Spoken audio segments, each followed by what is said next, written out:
I didn't think much of it when my husband, Adam, left his phone on the kitchen counter that morning. He was always forgetful before rushing off to work, juggling coffee cups and papers while muttering about deadlines. But something about this particular day felt different. Maybe it was the way he kissed me goodbye, hurried and absent, as if he was already halfway out the door. Or maybe it was the phone itself, glaring at me under the harsh morning light, like it held a secret it couldn't wait to spill. The first vibration caught my attention, a soft buzz that seemed innocent enough. I glanced over, expecting another notification from his office or a reminder about our grocery list. But then it buzzed again and again, until the screen lit up with a message that froze me in my tracks. "Hey, is the room free today?" It was from a woman named Jessica, a name I didn't recognize. My stomach tightened as I stared at the screen, unsure of what I was seeing. The words swam before my eyes, and for a moment, I told myself it had to be a misunderstanding. Maybe she was a colleague, asking about a meeting space at his office. Or maybe it was an innocent inquiry about a shared workspace. My rational mind clung to these explanations, desperate for them to be true. But then I unlocked his phone. Adam wasn't the type to set passwords, trusting me implicitly. Or maybe he just never imagined I'd have a reason to snoop. The message was part of a thread, a series of exchanges that painted a picture I couldn't unsee. "Jessica, I miss you. Can't wait to see you again. Adam, same here. Yesterday was perfect. Just let me know when." My hands trembled as I scrolled through the conversation. They weren't just talking about meeting at some neutral place. They were discussing a room. And from the context, it became horrifyingly clear that this wasn't a hotel or an office. It was somewhere far too familiar, our home. My mind reeled. The room? Could it mean the guest room? The basement we'd renovated last year? Each possibility made me feel sicker than the last. I clutched the counter for support, my breathing shallow as I fought to steady myself. This couldn't be real. Adam couldn't be. But the evidence was right there, mocking me in black and white. I forced myself to sit down, phone in hand, and scrolled back further. The messages stretched back weeks, maybe months, and with each one, the betrayal deepened. Jessica's tone was playful, flirtatious. Adam's replies were just as incriminating. They joked about stolen moments, whispered about secrecy, and planned their next encounter with a casualness that made me want to scream. But the most chilling part wasn't the words. It was the timestamps. Some of their exchanges happened while I was home, while I was in the very next room. The enormity of it hit me like a freight train. This wasn't a fling conducted in some far-off place. It was happening here under our roof, in the space I thought was safe. I felt violated, as if Jessica and Adam had stripped away the sanctity of our home, leaving behind a hollow shell where trust used to live. And then, as if on cue, another message came through. "Can't wait. Let me know when she's out." The "she" was me. I stared at the screen, my heart shattering into a million pieces. For years, I had believed in us, in the life we had built, the love we had shared. But now, that love felt like a cruel joke. The man I thought I knew had been leading a double life, and the realization was like a knife twisting in my chest. But even as the tears blurred my vision, a single thought began to take shape, sharp and unyielding. I needed answers. And I was going to get them, no matter what it took. I sat there for what felt like an eternity, gripping Adam's phone so tightly my knuckles turned white. My mind was a storm of questions, accusations, and a gnawing need for clarity. Who was Jessica? How long had this been going on? And worst of all, what the hell was the room? The clock on the stove ticked loudly, each second reminding me that Adam would be back in hours, not minutes. But I couldn't wait that long to act. My gaze drifted toward the hallway leading to the basement. The place we had turned into a cozy den last year, complete with a couch, mini fridge, and a soundproof door. A chill ran through me as I stood up, moving toward it as if drawn by some unseen force. The door creaked as I opened it, revealing the dimly lit staircase. Descending those steps felt like stepping into another world, one that no longer felt like mine. The air was thick, heavy with a tension I couldn't explain. I flipped on the light, and the room below flickered to life. At first glance, nothing seemed out of place. The couch was where it always was. The TV remote sat neatly on the coffee table, and Adam's old guitar leaned against the wall. But something didn't feel right. I began searching, pulling open drawers, flipping through the stack of magazines on the side table, even checking behind the cushions. It wasn't until I moved toward the corner cabinet, a piece of furniture we rarely used, that I found it.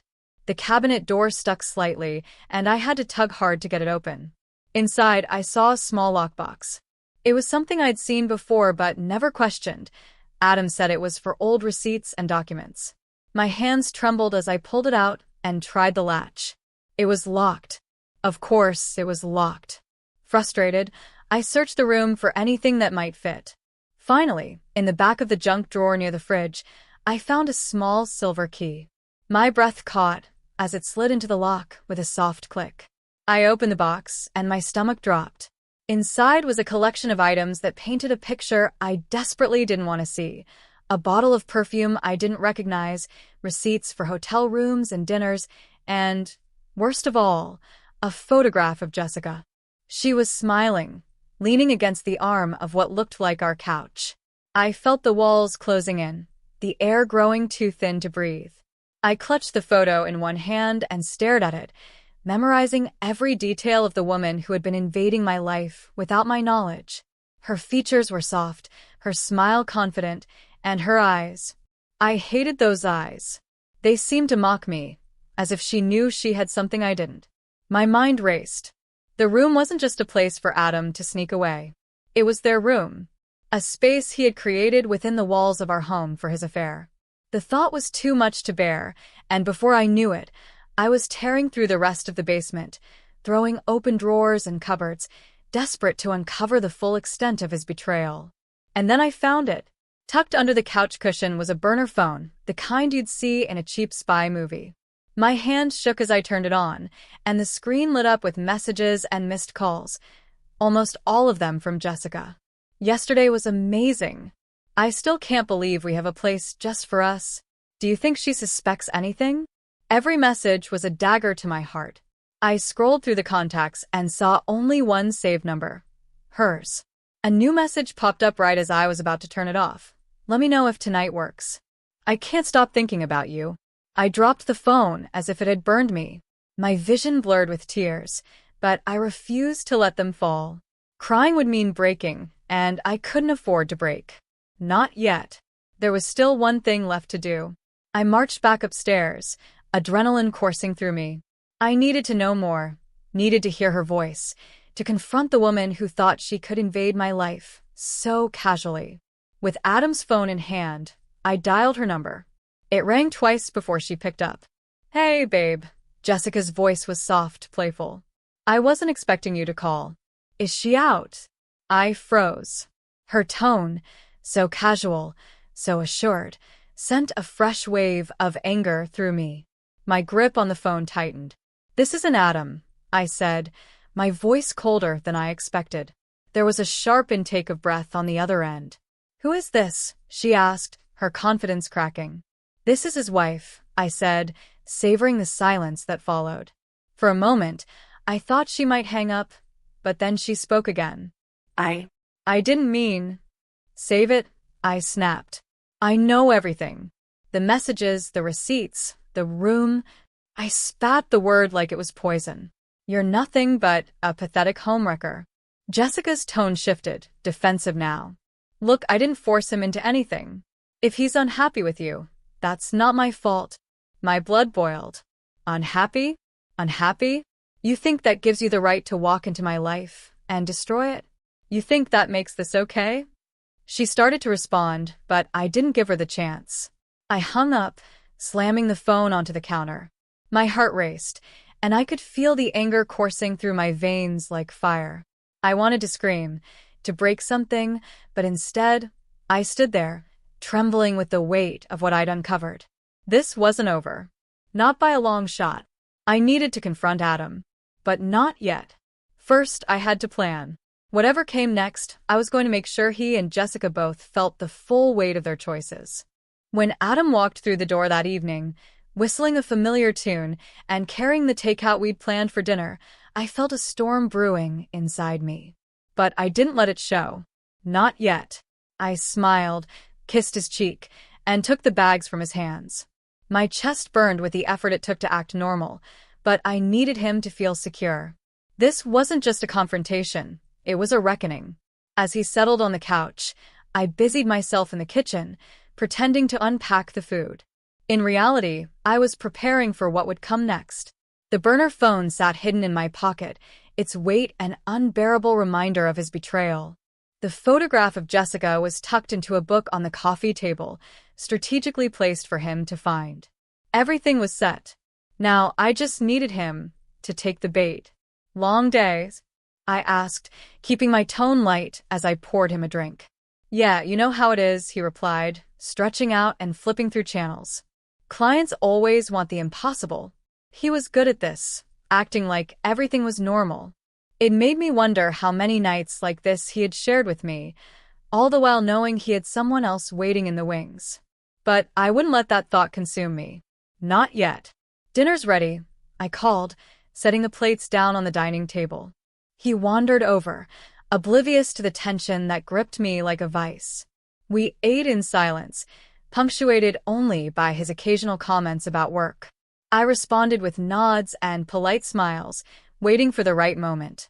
When he finally finished eating, I cleared the table and suggested we watch a movie.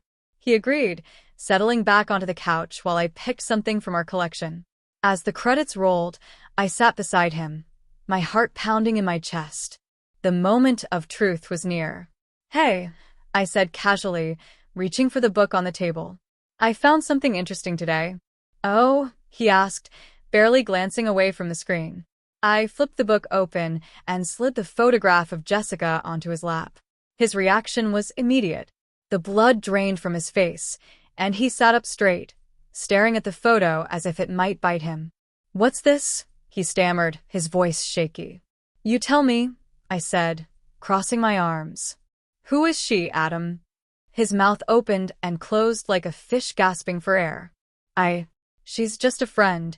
I laughed, the sound bitter and sharp. A friend? Is that what we're calling it now? Because your friend has been texting you about meeting in our house for weeks. Care to explain that? He stood up, pacing the room like a trapped animal. It's not what you think, he said finally. Jessica and I. Don't lie to me, I interrupted, my voice rising. I saw the messages. I saw the burner phone. I even talked to her, Adam.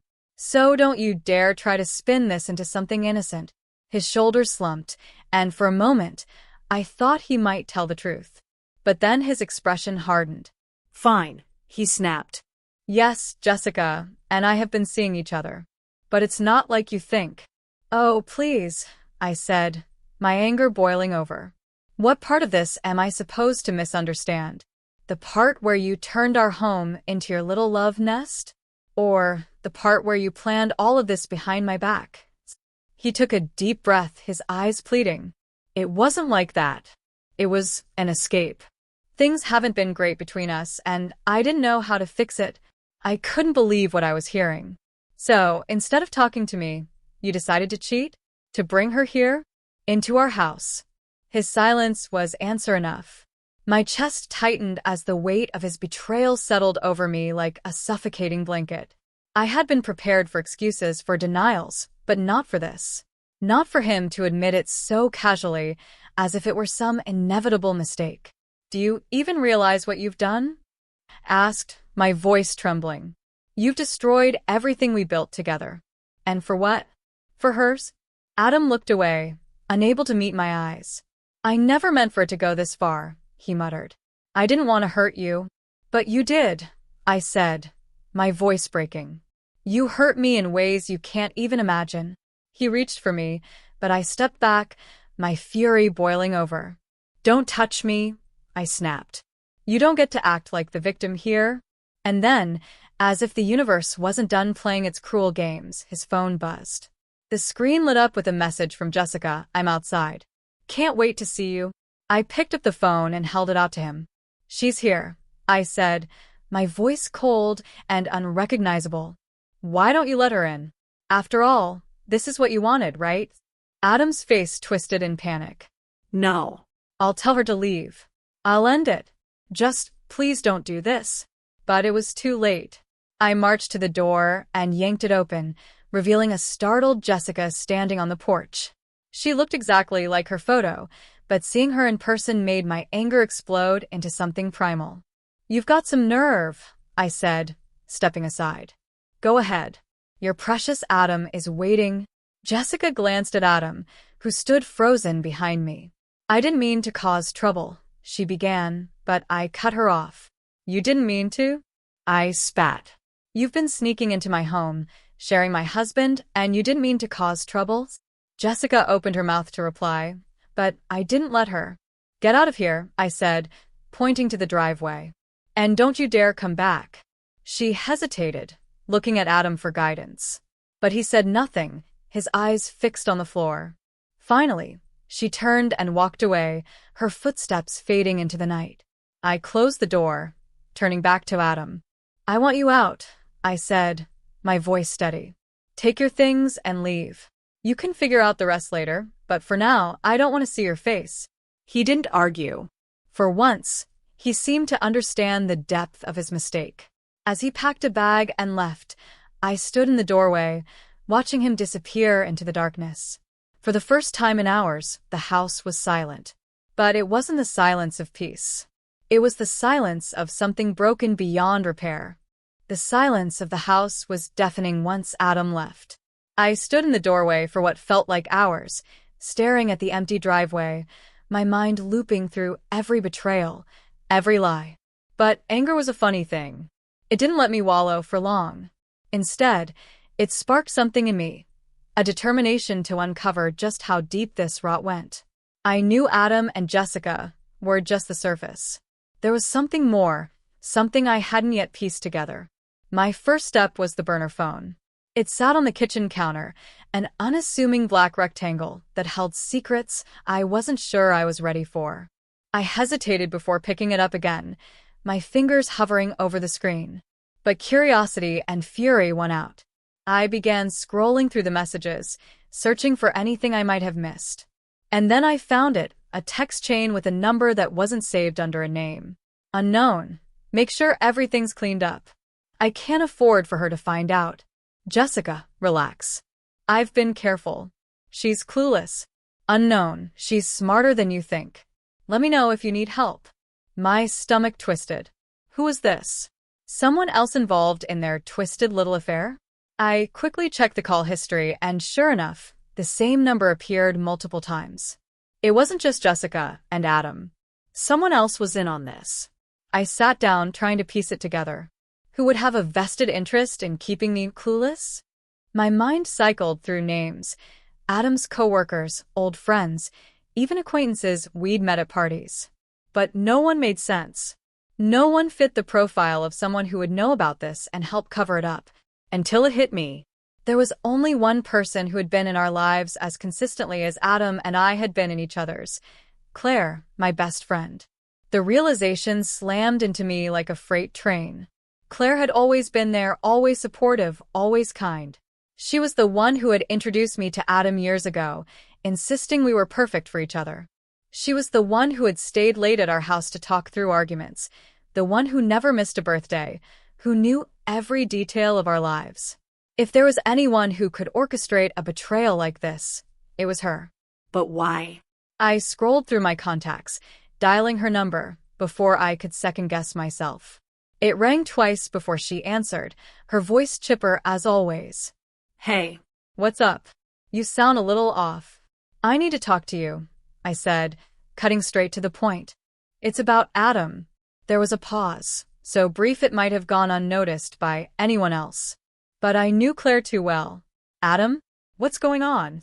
You tell me, I said, my voice sharper than I intended. You've always been so close to him. So supportive. Did you know about Jessica? Her laugh was forced. Jessica? What are you talking about? I'm not playing games, Claire, I snapped. I saw the messages. I know everything. The line went silent, and for a moment, I thought she might hang up. But then she spoke, her voice low and cautious. "Where are you right now?" "At home," I replied, my stomach churning. "Why does it matter?" "Stay there. I'll come over. We need to talk." The call ended before I could respond. I stared at my phone, the pit in my stomach growing deeper. Claire's tone wasn't defensive or angry. It was almost nervous. Whatever she was about to say, I knew it wouldn't be good. 20 minutes later, Claire arrived. She stepped inside, her usual warm smile replaced by a grim expression. She looked around, as if checking to see if Adam was still there. "Where's Adam?" she asked, her voice tight. Gone, I said. "I told him to leave." She nodded, but instead of relief, her face twisted in something I couldn't quite place. Guilt? Fear? "You need to tell me what's going on," I said, crossing my arms. "No more games, no more lies. Just the truth." She sat down on the couch, avoiding my gaze. "I wasn't sure you'd ever find out," she said softly. "I hoped you wouldn't. But I guess that was naive." "Find out what?" I pressed, my patience wearing thin. She took a deep breath, her hands trembling as she clasped them together. "Jessica isn't the only one. Adam, he's been doing this for years. With different women." The room seemed to spin. "What are you talking about?" Claire looked at me, her eyes filled with tears. "I knew. I've known for a long time. He's cheated on you with at least 3 women that I know of. Jessica is just the latest." My knees buckled, and I sank into the chair across from her. "Why didn't you tell me?" "I tried," she said, her voice breaking. "God, I tried. But every time I got close, he'd find a way to stop me. He'd threaten to cut me out of your lives, to tell you I was lying. I was terrified of losing you." Her words cut deep, but they didn't explain everything. "What about the messages? The calls? Who's the number that's been texting him?" Claire hesitated, her face pale. "That's me," she admitted. "I was trying to keep tabs on him, to make sure he didn't go too far. I thought if I could control the situation, I could protect you." "Protect me?" I repeated, my voice rising. "You were helping him. You let him destroy our marriage while pretending to be my friend." "I wasn't helping him," she shouted, tears streaming down her face. "I was trying to stop him. You have no idea what he's like when he's cornered. He's manipulative, controlling. He made me feel like I didn't have a choice." Her words hung in the air, and for a moment, neither of us spoke. I wanted to hate her, to scream at her, but the pain in her eyes was too raw, too real. "Why didn't you just tell me?" I asked finally, my voice barely a whisper. "Because I was scared," she said. "Scared of losing you, scared of what he might do." "I'm so sorry." The betrayal was suffocating, but beneath it was something even more terrifying. The realization that Adam wasn't just unfaithful. He was dangerous. Claire's words echoed in my mind, drowning out everything else. Adam wasn't just a liar or a cheat. He was a manipulator, a puppet master pulling strings behind my back. He had controlled not just me, but Claire too, weaving a web of deceit that stretched further than I'd ever imagined. My home, my marriage, my friendships, it was all tainted. The person I thought I knew had been a mirage, and the truth was far darker. But I wasn't going to let him get away with it. "Why didn't you come to me sooner?" I asked Claire again, my voice sharper this time. "You were scared, fine, but you saw what he was doing. You let it happen." Claire flinched, tears still streaming down her face. "You think I don't regret it? Every single day I wanted to tell you. But Adam, he made sure I couldn't. He knew how to twist everything, to make it seem like I was the enemy. And I believed him. God help me, I believed him." I didn't reply. I couldn't. Every word she spoke cut deeper, but anger wasn't enough to drown out the pain. I stood abruptly, pacing the room, my mind racing. If Adam had been lying to me for years, if Claire's account was even half true, then this wasn't just about betrayal. It was about power. Control. And I refused to let him keep it. "I need proof," I said suddenly, spinning to face her. "I need everything you have. Messages, emails, anything." Claire hesitated, then nodded. "I kept some of the messages," she admitted. And I have the phone records. I thought. I thought I might need them someday. Her admission was both a relief and a dagger to my heart. Get them, I said. I'm not letting him walk away from this. That night, I barely slept. I stayed up, going through every piece of evidence Claire brought me, piecing together a timeline of Adam's lies. The more I uncovered, the worse it got. Jessica was just one of many. There was Sarah, a woman from his office. Leah, someone he'd met at a conference. And others whose names I didn't even know, just strings of messages and cryptic receipts. It wasn't just infidelity, it was a pattern. Adam had used every excuse, every opportunity to create a double life, hiding his betrayals in plain sight. And the worst part? He seemed to revel in the secrecy, in the control he held over everyone around him. By morning, I had a plan. It wasn't enough to confront him. I needed to expose him, to strip away the lies and make him face the consequences of his actions. Adam showed up at the house the next evening, his expression guarded. "You asked me to come," he said, stepping inside. "I wasn't sure if you'd want to see me." I didn't respond immediately. Instead, I handed him the burner phone. "You left something behind." He stared at it, his face a mask of indifference. "I already told you everything. There's nothing else to say." "Oh, there's plenty to say," I replied, my voice icy. "Like how Jessica isn't the first. Or how you've been lying to me for years. Did you really think I wouldn't find out?"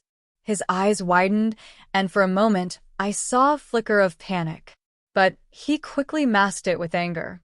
"You've been digging through my stuff? That's a violation of my privacy." "Privacy?" I spat. "You want to talk about privacy after what you've done? You brought your affairs into my home. You lied to my face, over and over. Don't you dare act like the victim." He opened his mouth to argue, but I wasn't finished. I grabbed the folder I had prepared, filled with every piece of evidence Claire had provided. I threw it onto the coffee table, the pages spilling out in a damning cascade. "Recognize any of this?" I asked, my voice trembling with fury. "Receipts, messages, phone logs." "You were sloppy, Adam. Or maybe you just didn't care enough to cover your tracks." He looked down at the folder, his face pale. "Where did you get this?" "It doesn't matter," I said. "What matters is what happens next." For the first time, Adam looked genuinely afraid. "What do you want from me? An apology?" "Fine, I'm sorry. I made mistakes, but we can work through this." "We can." "No," I interrupted, my voice firm. "We can't. This isn't something you fix with an apology. You destroyed our marriage. You destroyed me. And now, you're going to pay for it." He scoffed, trying to regain his composure. "What are you going to do? Take it to court? Air all of this in public? You'd ruin yourself as much as me." I smiled, a cold, calculated expression I didn't even recognize. "Oh, I'm not ruining myself. I'm freeing myself." Before he could respond, I reached for my phone and pressed play on the recording I had made earlier. Claire's confession. Her voice filled the room, recounting everything she knew, everything Adam had done. His face twisted in rage as the truth spilled out, but I didn't stop the recording until it was finished. "Everyone's going to hear this," I said. "Your colleagues, your family, your precious Jessica. They'll know exactly who you are." "You wouldn't," he hissed, his hands clenched into fists. "Try me," I shot back. "You think you can manipulate everyone, but not anymore. You don't control me, Adam. Not anymore." He stared at me, his jaw tight.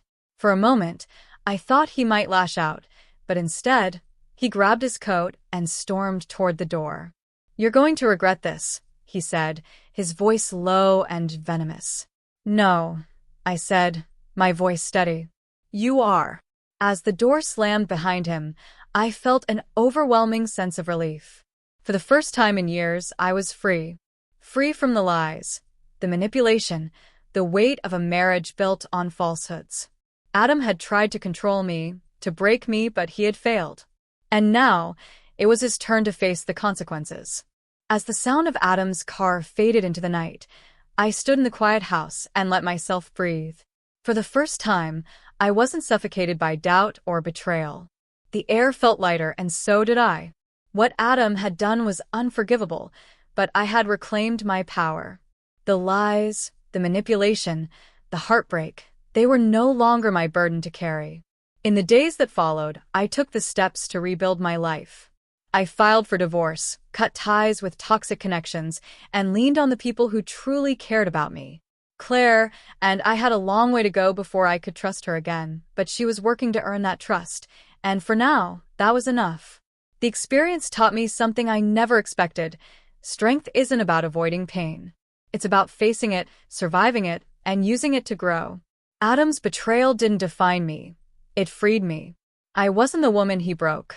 I was the woman who refused to stay broken. And as I looked ahead to the future, I knew one thing for sure. I would never settle for anything less than the truth, no matter how much it hurt.